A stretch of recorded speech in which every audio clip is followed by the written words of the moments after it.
Hello friends, good morning. आज जैसे आप लोग देख रहे होंगे कि बहुत लेटेस्ट टॉपिक है अरावली के बारे में। तो मुझे ऐसा लगता है कि एग्जैक्टली हमारी गवर्नमेंट को तो सोचना चाहिए।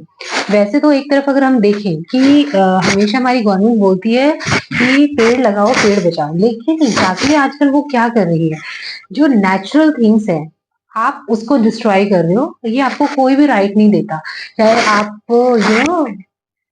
किसी भी पोस्ट पे हो या फिर अगर आपको ये लगता है कि कागज के कुछ पन्नों पे साइन करके आपका जो दिल करेगा आप वो करेंगे, इट इज टोटली रॉन्ग। हम इसको सपोर्ट नहीं कर सकते हैं। एक पेड़ को छोटे से बड़ा होने में आपको पता है कितने साल लग जाते हैं। मतलब अगर हम एग्जाम्पल लें कि जब हम छोटे होते हैं हम एक छोटे से पौधे को देखते हैं और जब हम यंग हो जाते हैं तब जाके कहीं उस पौधे में एक अच्छे से जो है वो फल फूल आना शुरू करता है।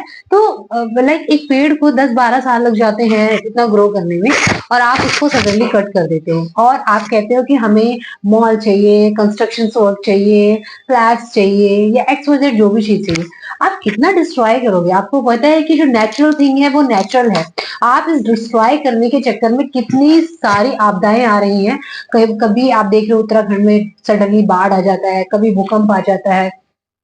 जो चीज नेचुरल होनी है वो तो होती है, लेकिन क्यों? बिकॉज कहीं ना कहीं जो हमारी मिट्टी है उसके ऊपर जो हमारी पकड़ है वो कम होती जा रही है। सबको ये बात पता है, 5वीं क्लास के बच्चों को भी पता है कि जो एक पेड़ है वो किस तरीके से हमारी जो भूमि है उसको मजबूत बना के रखती है, उसको पूरी तरीके से अच्छे से पकड़ के रखती है। और ऐसे में अगर हम पेड़ कट करते जाएंगे तो कहीं ना कहीं हमारी जो मजबूती है वो डिस्ट्रॉय होती जा रही है। क्या इतनी सी बात एक 5वीं क्लास के बच्चे को, एक यंग जनरेशन को, एक जो बुजुर्ग लोग हैं उनको समझ में आ रहे, लेकिन जो हमारे गवर्नमेंट में बैठे हुए क्या उनको ये चीज समझ में नहीं आ रही? सिर्फ कुछ पैसों के चक्कर में या कुछ बेनिफिट्स के चक्कर में अगर ऐसा किया जा रहा है तो इस चीज को बिल्कुल भी एक्सेप्ट नहीं किया जाना चाहिए। कौन सी गवर्नमेंट ने क्या किया या किस पार्टी ने क्या किया ये एक बात का मुद्दा है, लेकिन अभी हम अपनी नेचर के साथ क्या कर रहे हैं ये बहुत ही ज्यादा इम्पोर्टेंट है। हमारा ये अस्तित्व जो है कहीं ना कहीं खतरे में पड़ता जा रहा है। हम तो जैसे तैसे अपनी जिंदगी जी लेंगे, लेकिन आने वाले फ्यूचर के लिए हम उनको क्या दे रहे हैं? आप ये सोचो। पहले ही हमारे पास बहुत ही कम रिसोर्स है जो कि हम अपने आने वाली जनरेशन के लिए छोड़ के जाएंगे, लेकिन जो चीज है हम उसे भी डिस्ट्रॉय करते जा रहे हैं। वैसे तो कहा जाता है कि हमारी संस्कृति, हमारा कल्चर बहुत पुराना है और हमें जो है हमसे अदर कंट्रीज सीखती है, लेकिन कहीं ना कहीं हम उन लोगों की कॉपी करते करते अपने देश को लंदन अमेरिका बनाने के चक्कर में अपने कल्चर को भूलते जा रहे हैं। लोग बाहर से लोग आते हैं हमारे पेड़ पौधों को देखने, हमारे जो माउंटेन है, जो पहाड़ है उनको देखने, हमारे कल्चर्स को देखने, हमारे वेद पुराणों की। आपने देखा है आजकल हमारे इंडियंस जो है वो बाहर के कल्चर को, मिनी स्कर्ट, शॉर्ट, ये सारी चीजें जो है अडॉप्ट करते जा। उनको लगता है कि अगर बॉडी पे जितने कम कपड़े होंगे उतनी ज्यादा जो है आप फैशनेबल दिखोगे। लेकिन वहीं अगर आप देखें वृंदावन चले जाएं, अयोध्या चले जाएं या फिर किसी भी जो हमारे फेमस प्लेस हैं, जो मंदिर हैं, वहां चले जाइए तो आप देखोगे फॉरेनर्स कितने प्रॉपर कपड़े पहन के आते हैं और उनको हमारे वेद पुराणों, हमारे कल्चर की कितनी रिस्पेक्ट होती है।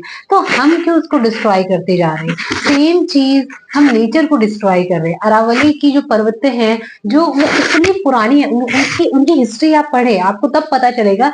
एक तो सबसे बड़ा दुर्भाग्य हमारे देश का ये है, जो हमारे देश को चला रहे हैं उनको पूरा ज्योग्राफी है ना वो पता ही नहीं होता, या उनको पॉलिटिक्स का पूरी डीपली स्टडीज नहीं होती। वैसे तो किसी भी एग्जाम्स के लिए अगर बेसिक से बेसिक गवर्नमेंट जॉब के लिए हमें 10 एग्जाम्स क्रैक करने होते हैं, लेकिन पॉलिटिशियन बनने के लिए आपके पास बस पैसा होना चाहिए और पावर होनी चाहिए। आप उसके लिए क्यों नहीं कोई एग्जाम्स को जो है वो शेड्यूल करता है? आप एग्जाम्स दे, आपको एंट्रेंस टेस्ट देना पड़ेगा तभी आप पॉलिटिशियन बन सकते हो।